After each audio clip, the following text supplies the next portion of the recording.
આમ જુઓ મિત્રો, મારે ઈંડા વાવેલા હતા તો ગુખડ થઈ ગયું છે, તો અમે મેલાવી દીધા ઢોરણ ગાયું. હવે ગાયું કેટલી વેલ લાગે છે સાફ કરતા. હવે મંડી છે અહીંયાથી ગાયું બધી 150 જેવી ગાયું છે. આ રહ્યું, આ રહ્યું, તો આવે રહ્યું. देखो हमने કેટલી આવે રહ્યું.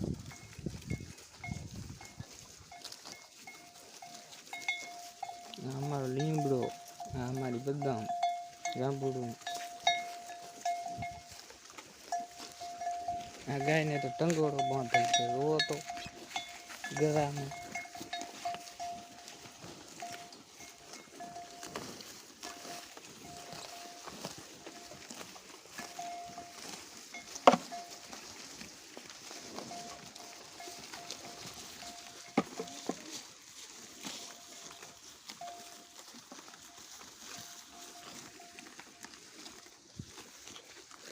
તો રીંગણ સરે ગાયું.